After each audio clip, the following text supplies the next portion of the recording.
Hello everyone, welcome back to my channel M achiever. उम्मीद करते हैं आप सभी बहुत अच्छे से होंगे और अपने एग्जाम की प्रिपरेशन कर रहे होंगे। आप सभी अच्छे से जानते हैं कि एसटेट की एग्ज़ाम डेट आउट हो गई है। 13-14 जून को हमारा एग्ज़ाम है। तो अब मैं उससे रिलेटेड आपको कुछ नहीं बताने आऊँगी, ना ही मैंने आपको कोई वीडियो बनाकर इसके बारे में बताया, क्योंकि सभी को पता है कि 13-14 जून को हमारा एग्ज़ाम है। अब हम बात करते हैं कि इतने कम समय में अपनी तैयारी कैसे करें। देखो, समय बहुत कम है, सबके लिए इतना ही समय मिला है। सबसे पहले तो आप प्रेशर मत लीजिए, अपने माइंड के ऊपर टेंशन मत लीजिए। यदि आप टेंशन लोगे तो आपका टाइम वेस्ट होगा, और यदि आप इस टाइम को यूटिलाइज करोगे तो आप बेस्ट स्कोर कर सकते हैं, एग्जाम भी क्लियर कर सकते हैं। है मुश्किल, एसटेट का लेवल अच्छा होता है, डिफ़िकल्ट लेवल का सब्जेक्ट पूछा जाता है, तो आपको मेहनत तो देखो करनी पड़ेगी। ठीक है, तो मैं आपको सीधे सीधे शब्दों में बता देती हूँ कि आपको तैयारी कैसे करनी है। और अब आपको करना क्या है कि समय बहुत कम है, आपके पास 15 दिन है। इन 15 दिनों को आपको डबल बनाना है। ठीक है, वो आप अच्छे से कर सकते हैं। यदि आप 4 घंटे पढ़ते थे तो अब आप 8 घंटे पढ़ लीजिए। यदि किसी को टाइम मिल रहा है तो वो 10 घंटे पढ़ लीजिए। अब ये तो आपको करना पड़ेगा, क्योंकि आपने बहुत सारा टाइम निकाल दिया। ठीक है, तो अब आप क्या कर सकते हैं, जो प्रिपरेशन कर रहे थे या नहीं कर रहे थे, उनके लिए मैं यही कहना चाहूँगी कि आपको अब करना क्या है। ठीक है, तो आपको करना क्या है, यदि आप टीजीटी पीजीटी हैं तो आप सबसे पहले अपने सब्जेक्ट को उठाइए, सब्जेक्ट को पढ़िए। क्यों? सब्जेक्ट हमारा 60 मार्क्स का है, 60 नंबर का सब्जेक्ट है, चाहे वो टीजीटी है चाहे वो पीजीटी है। ठीक है, उसके बाद आता है आपको, उसके बाद करना क्या है, फिर अपने 30 मार्क्स की सीडीपी करनी है। सीडीपी हमारा स्कोरिंग सब्जेक्ट है, क्योंकि सीडीपी को हम जितने टाइम पढ़ेंगे, जितने टाइम प्रैक्टिस करेंगे, रिवीजन करेंगे, हमारा स्कोर इससे बढ़ता ही जाता है। सीडीपी एक ऐसा सब्जेक्ट है जहाँ आप 30 में से 28 या 29 नंबर आसानी से लेकर आ सकते हैं। लास्ट ईयर का पेपर देखिए, बहुत ही इजी आया था। ठीक है, 26-27 नंबर आप इजीली ले सकते हो। प्रैक्टिस करो, और उसको करना कैसे है अब मैं आपको ये भी बताऊंगी। सभी पेपर की जो सभी पार्ट है उनकी प्रिपरेशन कैसे करनी है। ठीक है, सबसे पहले तो आपको सब्जेक्ट कैसे करना है, चाहे टीजीटी हो आप चाहे पीजीटी हो। सुनिए, जब आप सब्जेक्ट कर रहे हो, जैसे मेरा जो सब्जेक्ट है हिंदी है, ठीक है, तो हर किसी के सब्जेक्ट में पार्ट होते हैं। यदि हम एसएसटी कर रहे हैं, साइंस कर रहे हैं, तो पार्ट होते हैं। ठीक है, जैसे एसएसटी में ज्योग्राफी है, हिस्ट्री है। ठीक है, तो ऐसे ही हमारा हिंदी सब्जेक्ट है, जैसे मेरा हिंदी सब्जेक्ट है, वहाँ पर पार्ट होते हैं। हमारा आधुनिक काल है, भक्ति काल है, रीति काल है, आदि काल है। ठीक है, तो आपको क्या करना है, सबसे पहले कोई पार्ट कर रहे हैं। अभी जो मेरा EMR रिटर्न हुआ था उसके अंदर मैंने 1 मंथ में बहुत अच्छी प्रिपरेशन की थी, और इसी स्ट्रेटजी पर की थी। वही स्ट्रेटजी आपके साथ शेयर करूँगी। ये नहीं है कि कोई मैं टीचर हूँ और मैं आपको बताने आ गई। यदि मेरा अब भी एग्जाम होता 10-15 दिन में, तो मैं इसी थ्योरी से पढ़ती, वही थ्योरी आपके साथ शेयर कर रही हूँ। किसी को अच्छी लगे तो करके देखना। ठीक है, सबसे पहले आप क्या करोगे, अपने सब्जेक्ट को उठाओगे। ठीक है, सब्जेक्ट आपका कितना है, 60 मार्क्स का है, और उनके लिए तो बहुत ज़्यादा फ्रूटफुल है, जिसका सब्जेक्ट हिंदी है, इंग्लिश है और मैथ है। और आप अच्छे से जान गए होंगे, क्योंकि कॉमन पार्ट में यदि आप हिंदी से दे रहे हो, 60 का हमारा सब्जेक्ट है, 15 हमारी कॉमन पार्ट में आएगी। इंग्लिश से दे रहे हो तो हमारा 60 का सब्जेक्ट है, 15 कॉमन में आएगी। मैथ से दे रहे हो तो 10 वहाँ पर है, 10 की रीजनिंग है, 10 का मैथ है, और 60 का आपका सब्जेक्ट है। ठीक है, 80 और 75 देखो, ये तीन जिसके सब्जेक्ट है उनके लिए बहुत ईजिली है, और जिसका अदर सब्जेक्ट है उनके लिए भी ईजी ही है। सीडीपी कर लो और अपना सब्जेक्ट कर लो। और सब्जेक्ट कैसे करना है उस पॉइंट पे आते हैं। सबसे पहले आपके सब्जेक्ट के, मैंने आपको जैसे कहा कि सेक्शन होते हैं अलग अलग। जैसे मेरा फर्स्ट सेक्शन मैंने कंप्लीट कर दिया, उसके बाद मैंने सेकंड सेक्शन स्टार्ट कर दिया।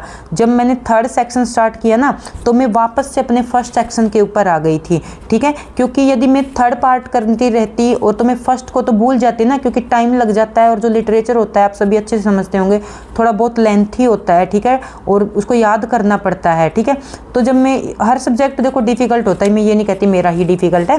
ठीक है, तो आप क्या करोगे, जब थर्ड पार्ट कर रहे हो तो सेकंड की रिवीजन स्टार्ट कर दो।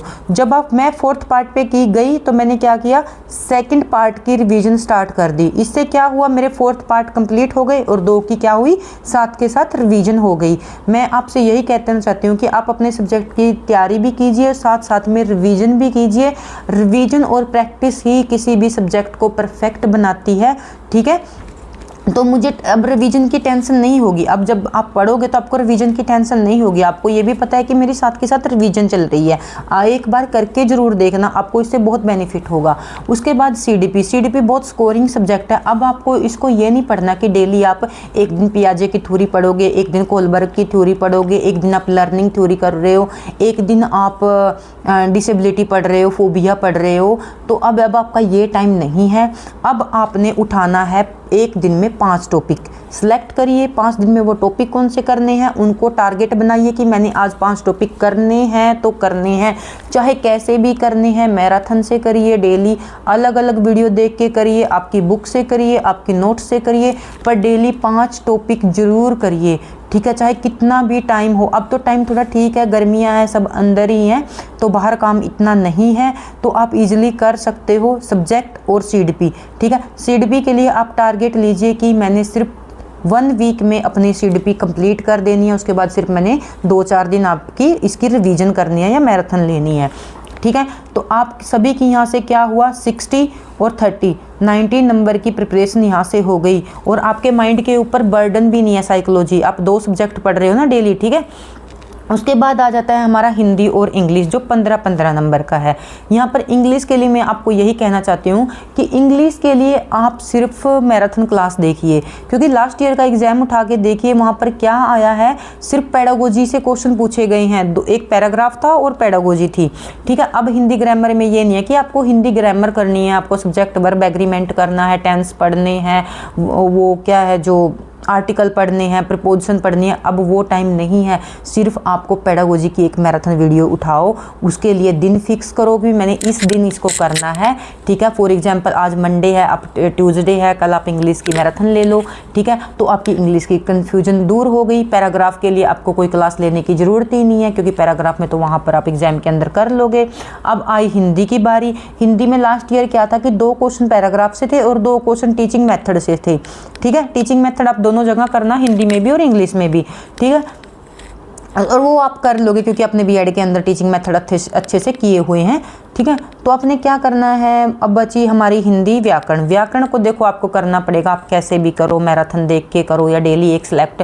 बचे 10 टॉपिक, 10 टॉपिक में आप 10 दिन भी डेली करोगे तो अच्छे से आप कर सकते हो हिंदी व्याकरण भी, ठीक है। टॉपिक सेलेक्ट कर लो और कर लो, ठीक है। और जो हिंदी लिटरेचर वाले हैं वो तो 15 में से 15 लेने की तैयारी करनी है। ये अदर के लिए है, आपके लिए नहीं है कि आप हिंदी लिटरेचर के स्टूडेंट है और आप भी सिलेक्टिव टॉपिक पिक करके जाओगे। आपको सब कुछ करके जाना है, ठीक है। हम हिंदी सब्जेक्ट है तो 15 में से 14 नंबर या 15 तो लेके आनी है। उसके बाद आ गया हमारा 10 नंबर की हरियाणा जीके, 10 नंबर का हमारा मैथ और 10 नंबर की हमारी रीजनिंग आ गई। देखो जिसको मैथ नहीं आता, साफ साफ शब्दों में कहूँगी 15 दिन के लिए मैथ को मत छेड़िए, अपना टाइम वेस्ट मत कीजिए, वहाँ नेगेटिव मार्किंग नहीं है। जैसे आपसे सोल्व हो करिए, नहीं हो तो दूसरा मेथड अपना लीजिए जो भी आपका है। तो मैथ में उसी के लिए कहूँगी करिए, जिसको आता है, जिसको नहीं आता बिल्कुल छोड़ दीजिए, टाइम वेस्टिंग है 15 दिन में। अदर सब्जेक्ट पे इतने आप मैथ प्रैक्टिस करोगे, साइकोलॉजी पे डबल टाइम लगाइए, हिंदी पे डबल टाइम लगाइए, इंग्लिश पे डबल टाइम लगाइए, 4 नंबर आपके वहाँ से बढ़ सकते हैं।